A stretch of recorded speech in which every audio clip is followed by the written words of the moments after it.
Or you can give the kids my little brainwashed book. Secretly, Satan plans to use his followers to destroy much of humanity. Don't lie to the kids. I'm God. I'm God. I'm God. Your brain just can't handle it. I'm God. I'm God. I'm God. Neither can mine. Welcome back to the channel, all of you sinning fools. I thought we'd dive into the creation science rabbit hole once again with Kent Hovind, Seminar 5, The Dangers of Evolution. It's only a 3-hour video, and needless to say, we're not going to cover it all. So what is creation science? Well, it's similar to flat earth in the sense that all the evidence is ignored, twisted, or straight up lied about in an attempt to keep the Bible relevant, because if the earth is older than 6,000 years, Genesis doesn't make any sense because there was death before God's perfect world. We can't blame all of our problems on one woman. That whole original sin thing goes right out the window. Now, I didn't know this, but apparently war were declared. Yay, this is great. And then I thought, why are we sending second graders off to war? Why aren't the parents fighting this battle? We're going to start this video from the beginning of day 2, but I want to point out Kent's brilliant plan from the previous evening he shared with these churchy folks. Look, the book is not sacred. It's made out of paper, you know. If you bought it, the county bought it, it belongs to the school. If you want to tear a page out, that's perfectly fine. No, it's not perfectly fine, you fucking psychopath. It's not your property. Public schools do this thing where the textbooks are loaned to the students and expected to be returned in similar condition. These books are expensive as hell, and due to limited funding, used for multiple years. But Kent wants us to fucking destroy them and disfigure them because they're offensive and free, apparently. Oh yeah, and the lies. That's what we talked about last night, about the dangers of the evolution theory. We answered the question, or began answering the question, why is evolution a dangerous theory? We talked about the fact that it's bad science based on lies. Kids do not learn how to think when all they're taught is this evolution theory. Says the guy who never attended public schools, not taken years of science classes, bought a mail-in degree and calls himself a doctor. Oh yeah, and he corrected his high school math books. I taught math and science for years. I was always making corrections in the math book. Nuh-uh, you fucking liar. You might have found a typo or something. You'd never corrected anyone except maybe that time you took Eric to the dentist. Kent also pretends to correct history books, and he knows the truth about the New World Order and the Civil War. During the Civil War, this one fellow decided he did not want to get involved. By the way, it was not the Civil War, it's Abe Lincoln's War. Another long story. We covered that on CSE 103, okay, the college class number 103. During the Civil War, though, this guy decided he didn't want to get involved. So he put on a Yankee jacket and rebel pants. Said, both sides will leave me alone now. Well, after the battle, he was found dead. His Yankee jacket full of rebel bullet holes and his rebel pants full of Yankee bullet holes. Folks, there's a war going on. You might as well get on one side or the other. Give the kids my little brainwashed book.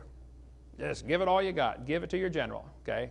You'll have to let me know in the comments if Kid's story about the soldier is true, because it sounds like bullshit to me, and I can see people taking it to heart. It's like me asking somebody to explain how computers came to be, but you cannot use man as your answer. You have to give a naturalistic explanation. Well, you've already shut out the only logical answer. And the kids are in school are trying to learn how the universe came to be, but it can't be God, it's got to be something else. Well, you already shut out the only logical answer. I guess when it's said with such confidence and a goofy-looking face, it must be true and definitely isn't special pleading.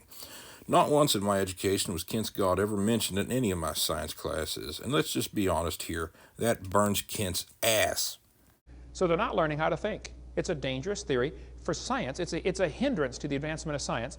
It's a fundamental principle of biology, and thank Kent's God that nobody relies on him for his practicality. Denying evolution is almost like denying the shape of the planet. And it brings forth bad fruit. So that's called poisoning the well, and now we're going to cite the Bible and talk about fruit not being ripe. The Bible says an evil tree, every good tree which bringeth forth good fruit, but a corrupt tree bringeth forth evil fruit. A good tree cannot bring forth evil fruit, neither can a corrupt tree bring forth good fruit. Evolution is the foundation philosophy for humanism. You cursed rat! Look what you've done!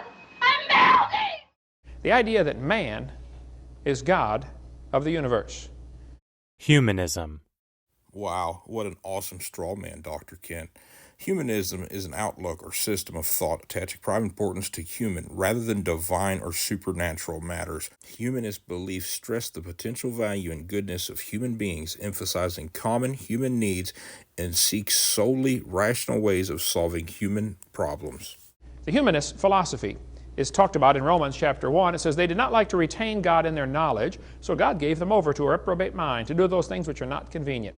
Oh, what a world, what a world! You ought to read all of Romans chapter 1 and see the steady slide people go down once they reject God as the creator.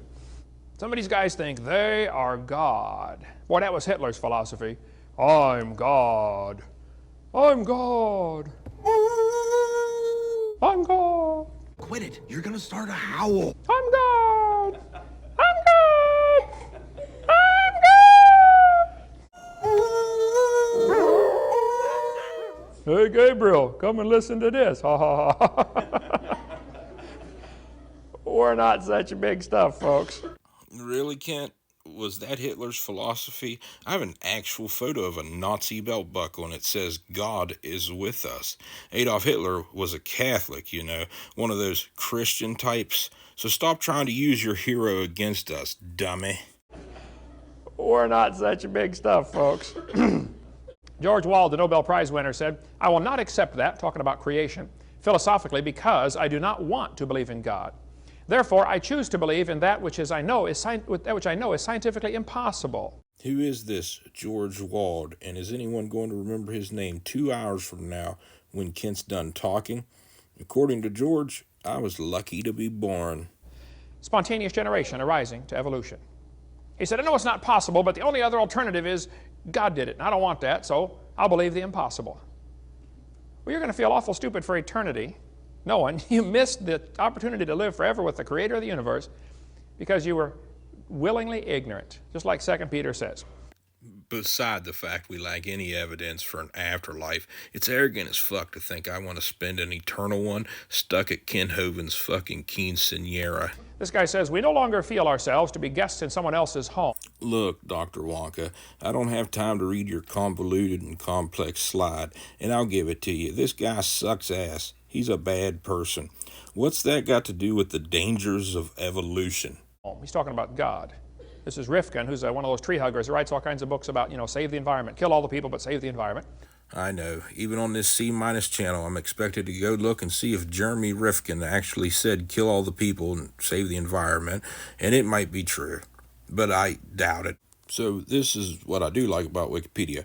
Rifkin is the principal architect of the Third Industrial Revolution Long-Term Economic Sustainability Plan. Clarification needed. Jeremy Rifkin said, we no longer feel ourselves to be guests in somebody else's home, and therefore obliged to make our behavior conform to a set of pre-existing cosmic rules. It's our creation now. We make the rules. We establish the parameters of reality. We create the world, and because we do, we no longer feel beholden to outside forces. Talking about God, of course. To me, it just sounded like Rifkin was saying that we can't count on Kent's imaginary friend to come along in the future, that mankind will shape our own destiny, and we can't count on a cosmic janitor to come along and clean up our messes. He said, we no longer have to justify our behavior, for we are now the architects of the universe. We are responsible to nothing outside of ourselves. So we are the kingdom, the power, and the glory forever. Kent always finds the dumbest person in a room to be smarter than, such as Jeremy Rifkin, reported from Beijing in October 2015 that Chinese Premier Li Keqiang had not only read Jeremy Rifkin's book, The Third Industrial Revolution, but taken it to heart. He and his colleagues having incorporated ideas from the book into the country's core 13 5-year plan. According to Jeremy Rifkin, is an American... And this is where it gets good. Rifkin has taught past tense at this school that I should go look up ever since 1995, where he instructs CEOs and senior management on making a transition of their business operations into sustainable economics. That's like business porn. This Rifkin is an interesting character. Apparently he loves strawmanning people, doesn't use scientific rigor, and claims evolution is a product of the 19th century industrial capitalism. My name is Jeremy Rifkin from the United States of America. What does the future look like? It looks dangerous and hopeful. Wow, is right. You know, the only reason people reject God is because of their lust. There's no scientific reason to reject the Bible. Yeah, that sounds like one of them logical contradiction conundrum things. Technically, Ken is right, except for all the reasons the Bible doesn't make sense scientifically. There's no scientific reason to reject the creation account. There are all kinds of reasons to reject a 6,000-year-old universe, unless your God is Loki. There's no scientific reason to reject the idea that there's a creator. Drei Gläser. But some people just don't like the idea of God telling them what to do. The idea of God chaps their hide. Well, I tell them they better get some Vaseline, man. They're going to need it, because we're going to be judged by the very God you don't believe in.